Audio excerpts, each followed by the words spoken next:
Alright, listen up, you bunch of Pokemongoloids. The higher-ups want new designs for next games. I was thinking we give a Flygon a... Anybody else want to try be a hero? Well, we've been trying, but we can't even come up with evolutions for the old ones, let alone make new ones. Did you consult the sign? I mean, they can't keep pulling that shit like it's 1997, man, come on. Hey, I overheard some guy in a Gengar snapback say anything past Generation 1 Used for fucking nuts. And I don't even know what that means, but he's at least a level 25 Instinct member. Clearly an expert in the field. Alright. How about we just succeed the original stuff? You know, just make them more thought out. To hell with that. Give Pikachu a ukulele, work on a 4th matchup evolution where it turns into a giant bicep, and damn it, get me that Blastoise rubber ring arm floaty form.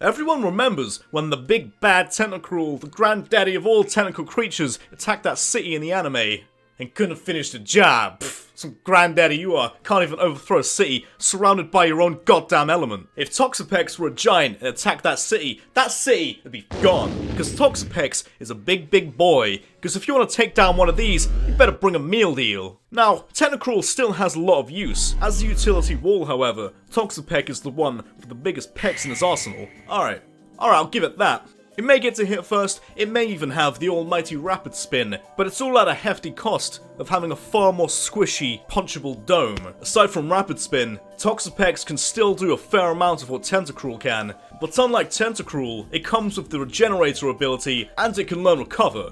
So naturally, Toxapex is the kind of wall that's built to last. Fuck with this, he'll hazard your ass. And probably scald it too.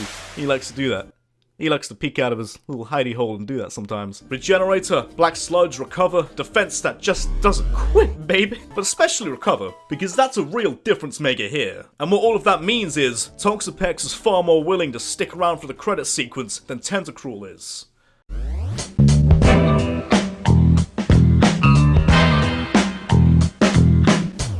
Imagine a Beyblade, but it's a lot more hazardous and somehow far more likely to tear off the better half of your hand. That right there is Fortress. And that's saying a lot, these things would cut your damn fingers off as it is. If the terrorists get hold of this kind of technology, then this would indeed be the darkest timeline. Fortress has always been your hazard hookup. Rocks, spikes, and you better believe that's a rapid spinner, all topped off with sturdy to guarantee some form of hazard will be set up. Then in comes Ferrothorn bursting onto the scene packing more utility than Batman's waistline. More defenses, better type resistances, Iron Barbs, wider movesets, Leech Seed, Thunder Wave, Power Up, Gyrable Spikes, Rocks. It has it all really, just if only you could pick up the old Spinneroonie. That's really a main factor keeping Fortress in business here. Fortress is the complete hazards package, while Ferrothorn is a damn near complete hazards package, but definitely the more complete package overall.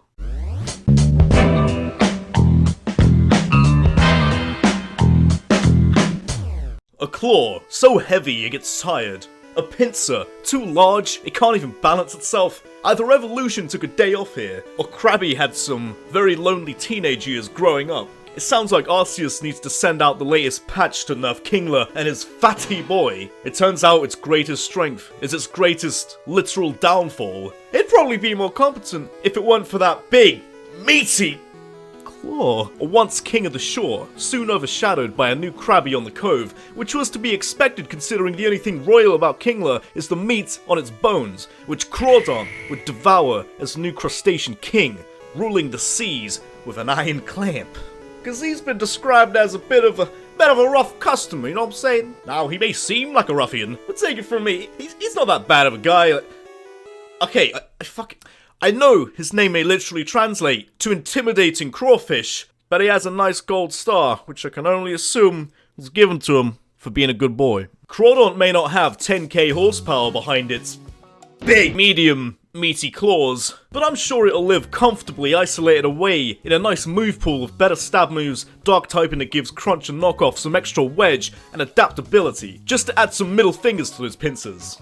Especially when you realise that adaptability is the difference between Aquajet being lemon and herb to an extra spicy boy. So Crawdaunt is a crustacean, meaty specimen to truly fear, not only for its ability to cut steel with its bare pincer, but also its ability to cut shapes on the dance floor for knowing both Dragon Dance and Swords Dance on the back of its claw. So lest ye be warned. Never taunt the daunt, unless it's got a fresh new skin and has to scurry back to its lair to harden up.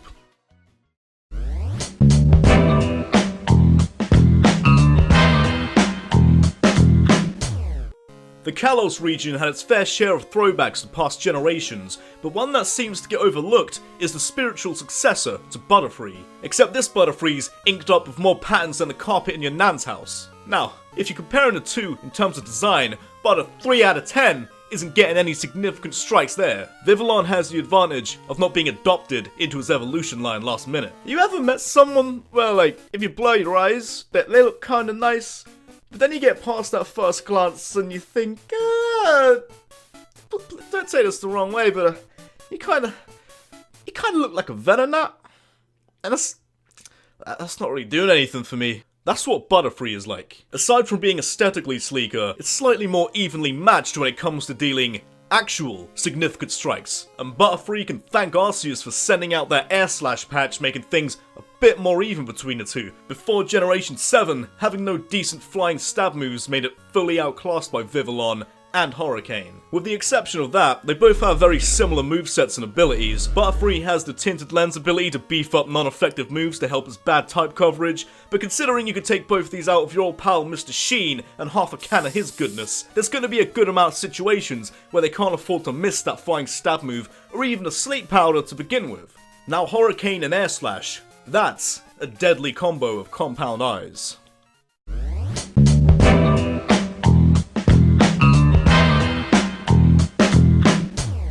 Many people would get their starter, venture out into the wilderness, and cross paths with Sentra.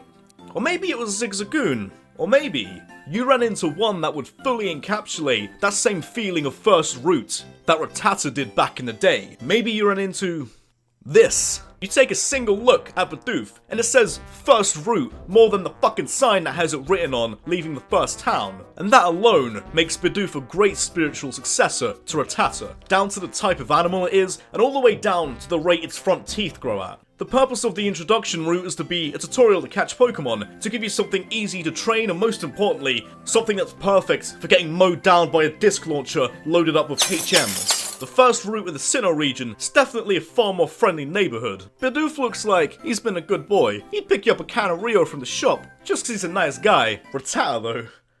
Rattata looks like a little prick. Like him and his friends in their little troop outside of an off-license would ask you, Hey mate, could you have some amber leaf? if I were a trainer starting out, I'd have a much more pleasant stroll through a first route filled with something whose main capabilities include being simple, unaware, or moody. If my house had a mouse infestation, I'd probably take one look at Bidoof and let it sleep at the end of my bed. If Rattata showed up, I'd kick it out hard enough it'd leave with a fucking Converse logo printed on his arse.